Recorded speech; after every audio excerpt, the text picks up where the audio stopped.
Ms. Bam, Ms. Andrews is present. Mr. Broussard, Present. Ms. Hennessy, Present. Mr. Lewis, Ms. Monroe, Here. Ms. Polazala. I always mispronounce it. Ms. Polazala. Palazola here. I'm so sorry. No So you problem. have 5 members present, which does represent a quorum. And Mr. Kaufman is here also as a guest. Thank you. And I'm going to start sharing my screen real quick. Okay. Andrew, it won't let me share.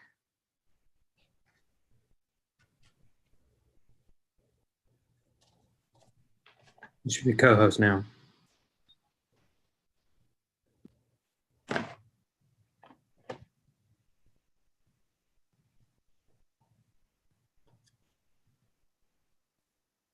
Okay. All right. Okay. This meeting is being live streamed, and you will be able to make public comment. And the address for the public comment is posted on LOSFA's website. It's mylosfa.law.gov, mylosfa.la.gov. Yes, ma'am. How would you like to do introductions? We don't have any introductions and announcements that I know of, unless y'all have any. I don't know of any. I don't. Okay. Okay. Now we have 3 sets of minutes in our packet from 2017, 18, and 19. And Rhonda is going to explain to us why we need to do approval of those. You actually have 2 sets of minutes. One is from 2017 and one is from 2018. The ones from 2017, ABLE has not met as an individual group. They've met as a joint committee with our LOSFA advisory board. So you have not met individually. So that's the ones that from 2017 that are out there. So those need approval. And the ones from September of 2018, when we had a joint meeting in March of 2019, ABLE did not have a quorum, so they were not able to approve those minutes at that meeting. So y'all have 2 sets of minutes to approve today. Robin, do you want to clarify anything on that? No, that's accurate. Okay. Can we look at the 2017 minutes and see if we approve those? Does anybody have any questions about those? The only comment I had was my name was wrong on there. It says Surratt. Okay, so I'll fix that. So if y'all want to make the motion to approve as amended, that will work. I make a motion that we approve the minutes as amended. I'll second. This is Bambi. Okay, our 2017 minutes have been approved. 2018. Is that right, Rhonda? Yes, ma'am. Yeah. Are there any comments about those?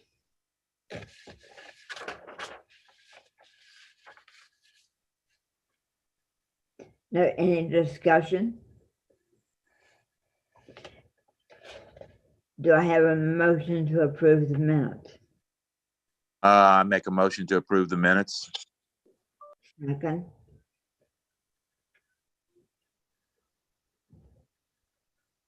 This is Bambi. I'll second. Okay, our minutes from 2018 have been accepted. And 2019, we did not have a quorum, so we did not do anything with that. Do we have minutes from 2019?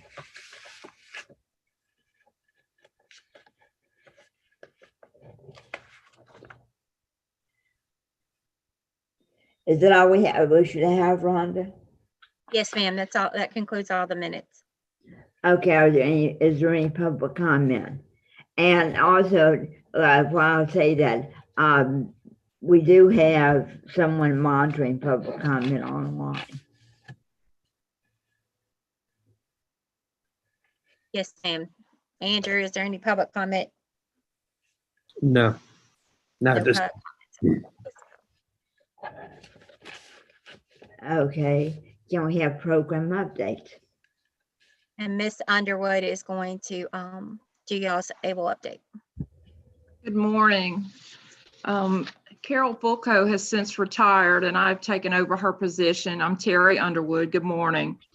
You'll notice on the first page of the packet is the funds and how they're invested as of October the 31st of this year.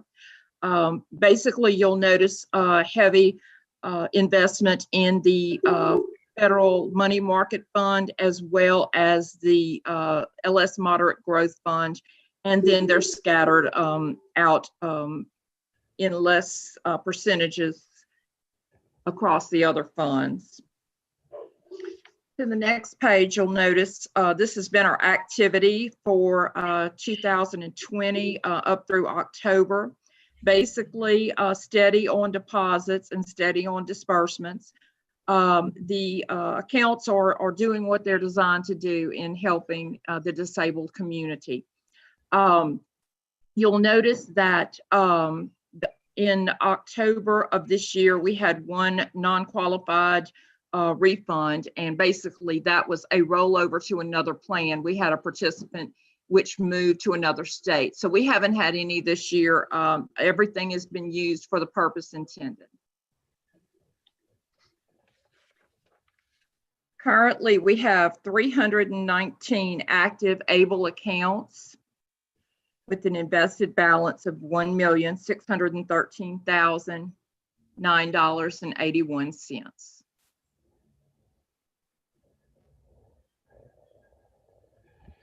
All right. Does that conclude your update, Ms.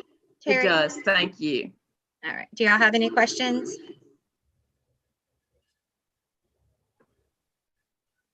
No. This is Bam. Oh, go ahead, Kelly. I'm sorry. Oh, mine was just a comment of like, that's kind of disappointing that there's only 300 accounts open.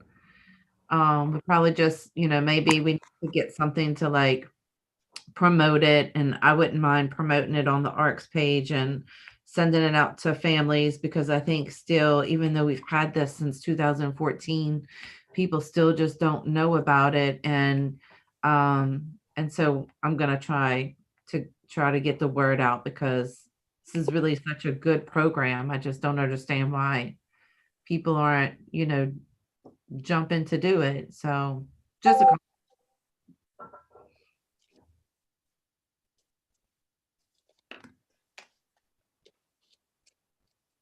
So this is Bambi.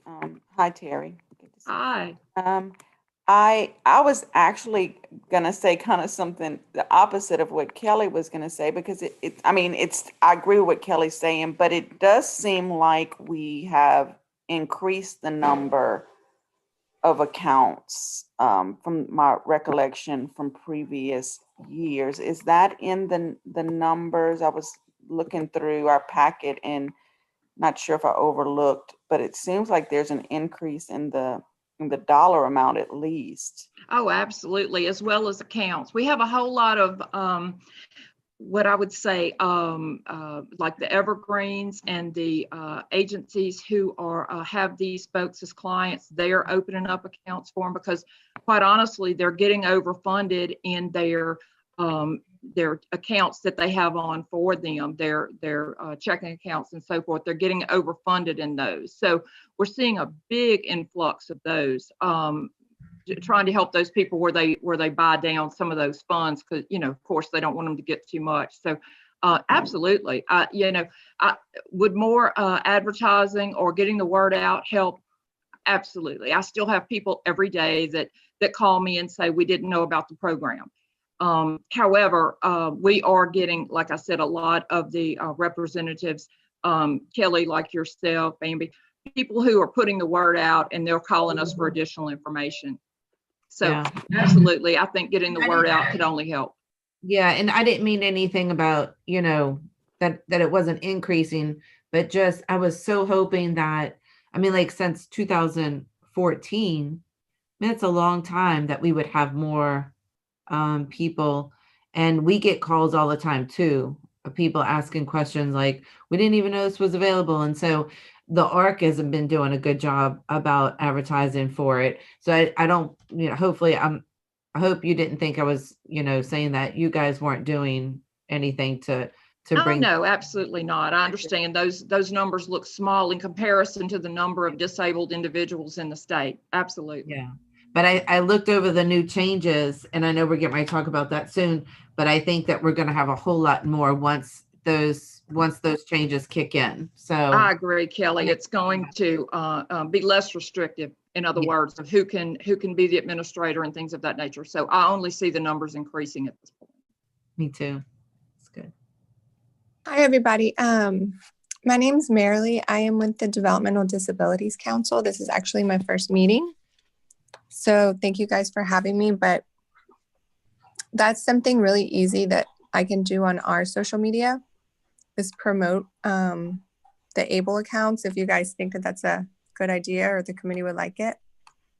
We have I think a little over 5,000 followers on Facebook. So I think that might be a good avenue.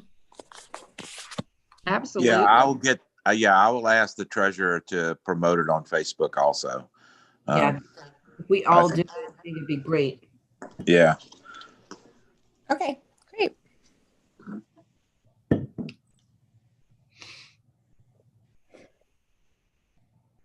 Okay. Are there any questions, any other comments? If not, let's go into our new business. And Robin, you wanted to take us through that? Yes, ma'am. So if y'all had a chance to read the packet, you will see that new federal regulations were passed on October 1st this year, which provide a lot of leniency in the way that we can open the accounts and what is required for those individuals who want to open the accounts on behalf of another individual.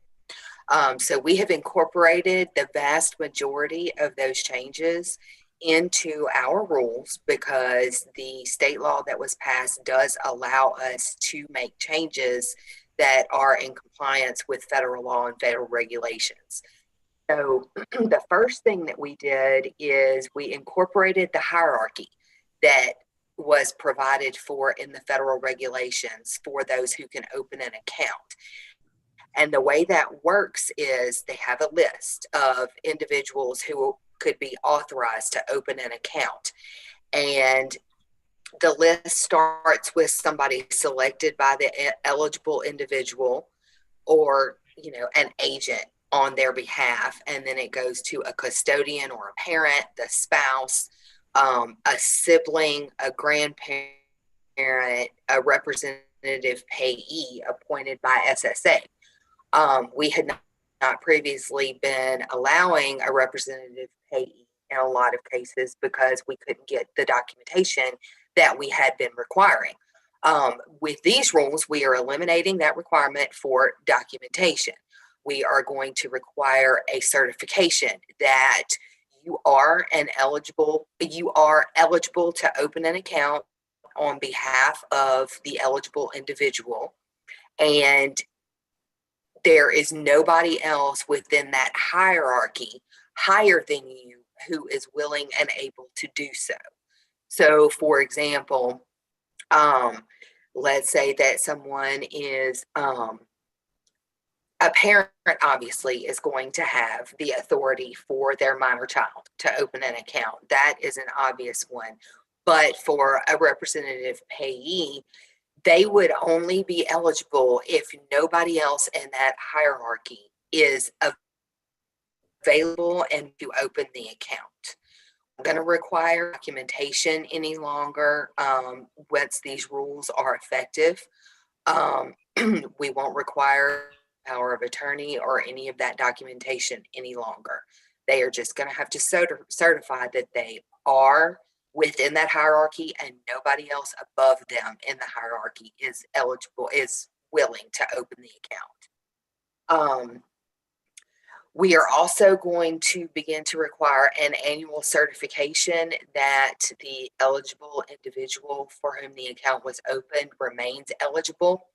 That will be incorporated into the online system. And what I believe we will be doing is sending out a reminder.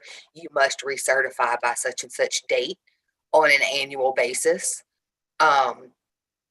Such that they'll just go online and recertify that the individual remains eligible. Let's see. Hey, Robin, can I ask you a quick question? Absolutely. What happens if they forget or don't recertify?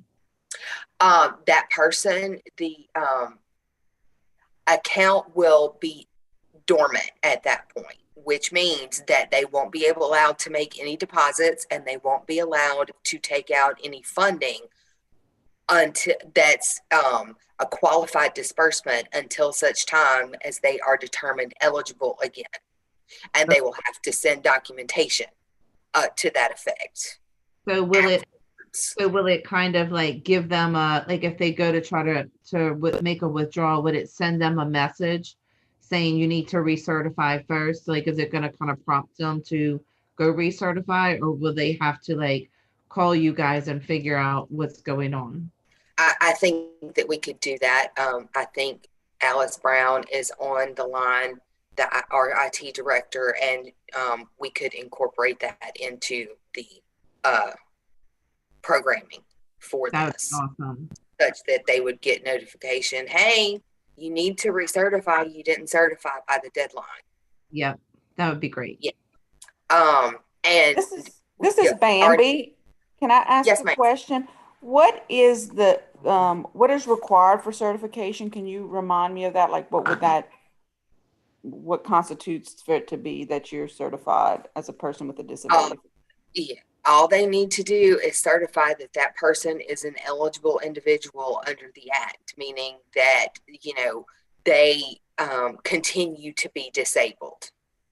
So there's no documentation. It's just basically the person saying they are? Yes, ma'am. Okay. Yeah. And if they're audited, Bambi, they should have some type of documentation. Right. Exactly. That if they're audited, they'll be able to provide that information from a doctor, or you can even use school reports, or if you have Social Security, you're automatically also eligible too. Okay. Yeah. So for example, I can give y'all a real life example from this year. A parent did not send in proper documentation to SSA by the deadline, so the eligible individual is now considered ineligible until such time as they get recertified through SSA. So that's the kind of circumstances I'm talking about when I say if the person becomes ineligible. I don't know how often that happens, but I did not realize that it could happen until the situation presented itself to Ms. Underwood and I recently.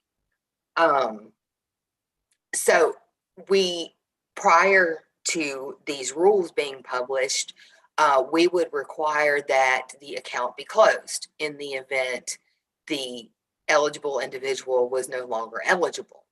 We are no longer going to require that closure immediately. We have a provision in the rules that says that an account will be deemed abandoned after a period of 5 years dormancy. So what I have done in the rulemaking is incorporate that 5-year period into the deadline by which the account must be closed after an individual becomes ineligible. So basically, if a person is determined ineligible by SSA, for example, they have a period up to 5 years to get recertified through SSA. So the account will stay there.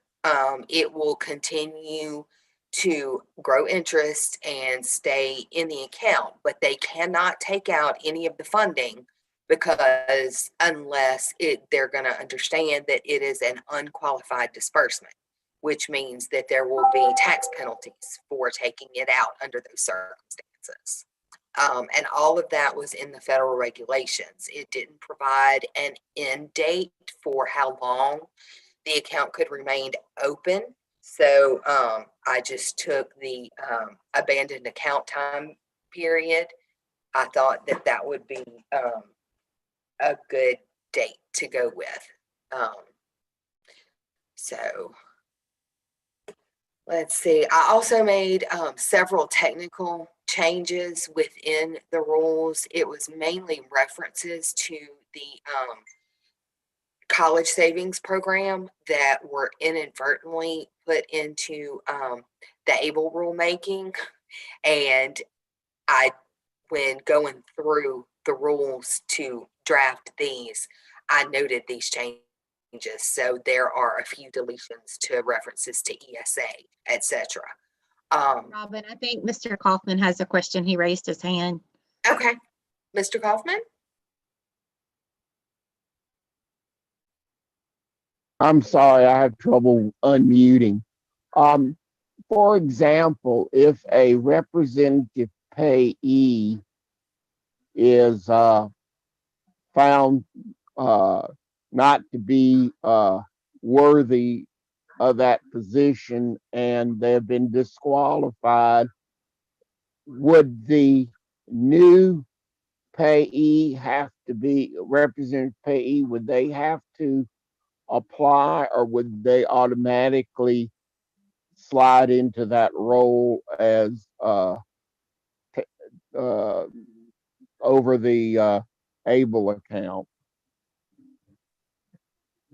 What they would have to do is provide information to us that they are now the representative payee for that eligible individual, and that it needs to be changed on the account that they are the person authorized to act on behalf of the eligible individual. And that person would be required to certify that there's nobody else higher in the hierarchy who is willing and able to manage the account for the eligible individual. And one last question. Okay, if someone fills that role as representative payee, and are they notified that there is an ABLE account and that they need to take these actions, or what? Well, if a previous representative payee has been removed for some reason, LOSFA would have no reason to know that unless a new representative payee or a person within that hierarchy higher up let us know, because we would not receive notification that a representative payee has been removed.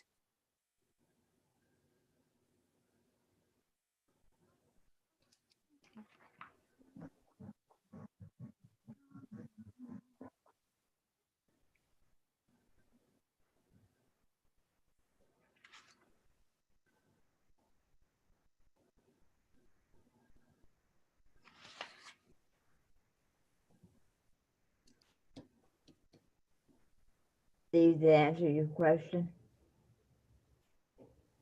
Yes, it did. Thank you. Okay, Robin, is there anything else? I did want to mention that anytime rulemaking is done, Once the rules are published in the Louisiana Register, there is a 20-day public comment period. We do not anticipate that these will be published in the Register until February 20th of next year. There's a timing issue. So if they're published on February 20th, the comment period would be through March 10th of 2021. Of course, we will accept comments on our public comment email address on LOSFA's website anytime. These will be published on LOSFA's website. The notice of intent, this rulemaking, will be published so anybody can see it and they can send us comments on it between now and then. But you might have noted that the effective date of these rules is going to be May 1st. And that is also due to the rulemaking period. They won't be finalized until late April. So May 1st is going to be the date that these are effective. So in between now and then, the current rules will apply. Sharon, this is Bambi. I have a question about the hierarchy. And so what would be like the process to say, you know, if I'm a parent of an eligible individual, and so then if I wanted to, which my son already has an Enable account, but if I want to open that up for him, would I have to go and prove the 3 higher level, the hierarchy that are higher than a parent, that no one qualifies for that? How would that procedure work? You do not have to prove that. All you have to do is certify that no one higher in that hierarchy is available or exists. Okay. And that is going to be, we're going to update our participation agreement that the person acting on behalf of the eligible individual fills out. We're going to update all of that paperwork so that that certification will be essentially on the application for the account. And should I not be, or should the person not be genuine in their what they're certifying? That then becomes a tax issue for that person. But the state has done their due diligence in getting that information. Is that correct? Yes, ma'am. The certification is under penalty of perjury. Okay. And so they can be prosecuted as well if that individual opens an account and they are not authorized to do so, or if there is someone else above them in the hierarchy who is willing and able to open the account, and somebody lower in the hierarchy opens the account not having that authority. It is subject to the law. Okay. They just keep stuff on file, something case that they're audited for any reason. Okay. Right. I have a question that's not related to this. Do you rather me wait? I mean, it's related to the Able, but not to this specific situation. Do you want me to wait?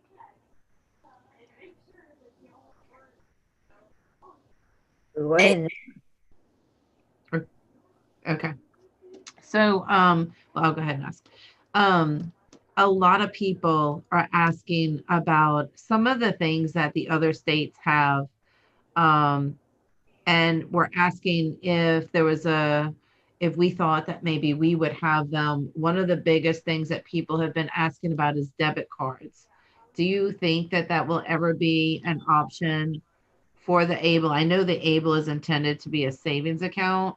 And so you really should not be like withdrawing like a whole bunch, often.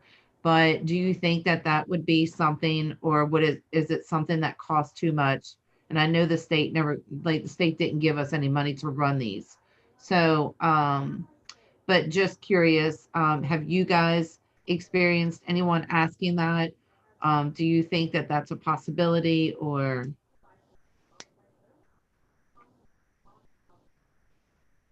I'm going to defer to Ms. Underwood and to Mr. Broussard on that question because Ms. Underwood would be able to answer the question as to whether the questions are being asked.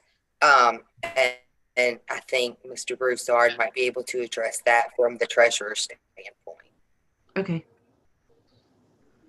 As it stands now, Kelly, the system that we have in place, our IT system, in other words, would be very difficult to facilitate either a debit card or personalized checks on these accounts because we're just not set up like a bank. Okay. In the near future, I'm never going to say never, but I don't envision it anytime soon. Terry, Alice? this is Alice. Yeah. And the other thing is that the system that we run, Able, we do not provide money. So all of that is through the treasurer. If you're asking for a credit card or some kind of debit card that you can get payment from, that is actually, like LOSFA doesn't actually make the payments. Those checks come from Treasury. Okay. So actually having the Able system generate checks is not actually possible. Okay, this is John Broussard. I will say this, the little bit I know about our other debit card programs is, generally speaking, they're not cheap, okay? However, in this particular instance, the states that I know that we talked to originally, it seems like there's basically two ways these programs are run. One is they're run completely within state government, which is the model that Louisiana follows, or two, they're run from a third-party provider, like a Vanguard or Fidelity or something like that, a bank. And generally speaking, it's those third-party providers are the ones that have the debit cards attached to them. Okay. I can get, we run debit card programs within Treasury for other things, so I can contact our fiscal division and get the information on the cost of that. But Okay. the little bit I can remember is that, yeah, they do have states that have it, and probably just a wild guess, I would say maybe that's half of them, okay, that have Able programs have that. But the way I recall it, all of those were run from a third-party provider.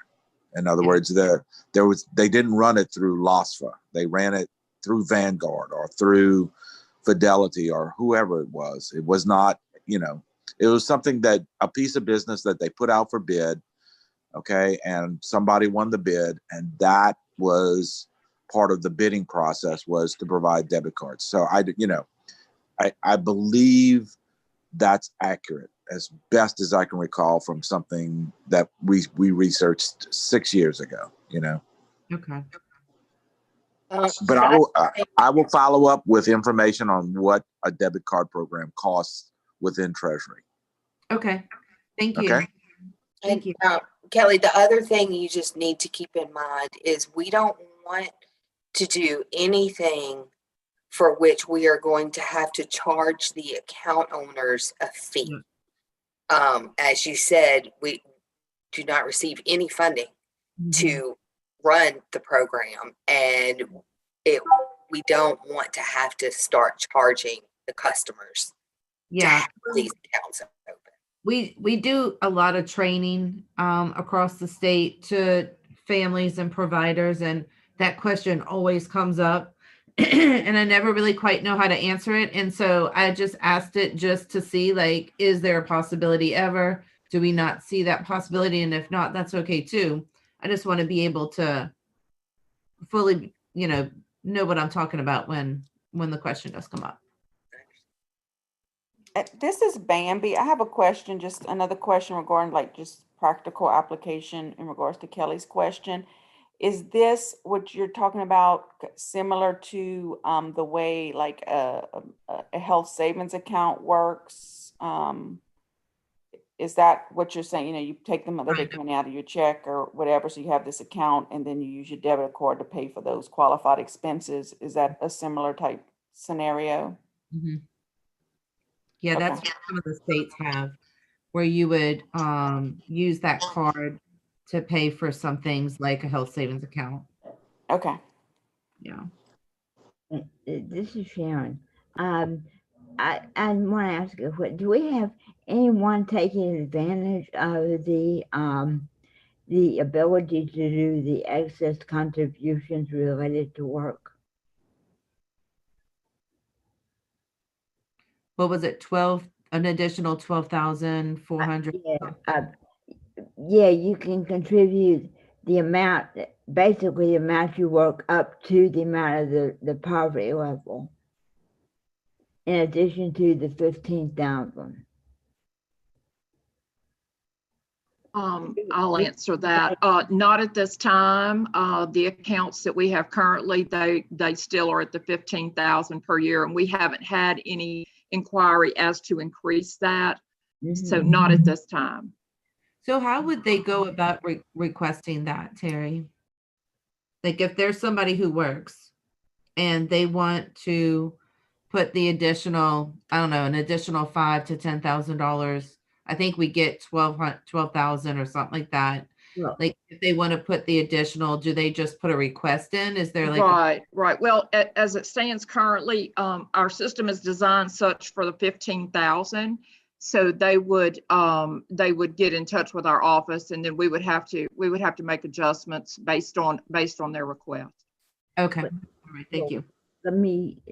Actually, you get up to the poverty level.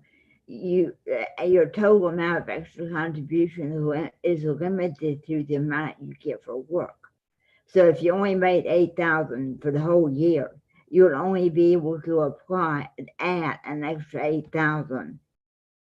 And even though the poverty level for a single person is like approximately 12,000, you will be limited to 8,000 because that's all you got from work. So, I mean, if we do that, we're going to have some way to capture the amount of their employment. Otherwise, you could possibly have excess contributions, and that would trigger penalties. I guess you could ask them for copies of their, like for some of the programs we run, we ask for copies of their taxes so that they don't go over a certain amount. And so you could do that or ask for a check stub or something, I guess. I mean, just like anything else, they have to certify it. And if they're caught, then they'll have to pay a penalty for that, I'm assuming. I think there is a penalty for excess contributions. So yeah, they would have a penalty, but I mean, I guess you could do it that way and avoid collecting data, which you don't want to necessarily collect. Mm-hmm.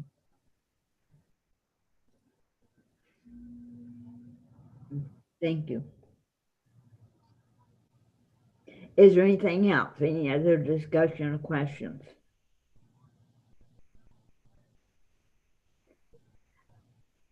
Right, we need a motion to accept this recommendation by the advisory council. Yes, ma'am. Okay, is there a motion to accept this recommendation?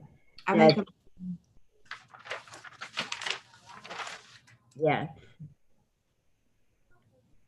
Who made the motion? I'm sorry. Kelly. Thank you, Kelly. I'll second it. Okay, motion is approved. Is there any other new business?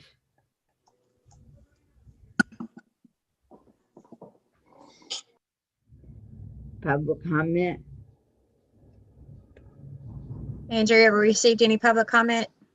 No public comments at all. Thank you. Are we adjourned? We need a motion to adjourn in a second. Bambi, I'll Make a motion to motion. adjourn. I'll second Bambi's motion. Thank you.